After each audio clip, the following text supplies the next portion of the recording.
करमपुर जी ईदगाह मस्जिद में करमपुर रावासिन कुदरतुल्लाह सुमरो मौलवी सदरुद्दीन हुसैनी खलील अमन शेख ओवैस रज़ा सुमरो अयाज मीरानी असकर नसीरानी शफ़क़त सुमरो ग़ुलाम अब्बास सुमरो हैदर अली सुमरो मोहसिन अली सुमरो ऐं अहले सुन्नत जमायत पारां मेराज मुस्तफ़ा ऐं विलादत हज़रत अली अलैहिस्सलाम जलसे जो इनेकाद कयो वियो। पीर तरीक़त रहबर शरीयत मखदूम हाफ़िज़ मोहम्मद हबीबुर रहमान दरगाह बाकरानी शरीफ़ ख़सूसी ख़िताब कयो ऐं दुआ पिणु पढ़ी।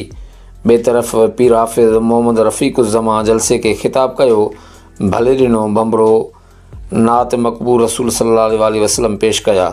जलसे में अहले सुन्नत बरेलवी जमात जे कारकुननि शहरनि ऐं इलाइक़े वासियुनि वॾी तइदाद में शिरकत कई। जलसे जी पुॼाणी ते जलसे जे मुंतज़मीन पारां जलसे में शरीक माण्हुनि खे लंगर पिणु खारायो वियो। कैमरामैन टीम सां गॾु जावेद उस्मान बिजराणी, JTN न्यूज़, करमपुर।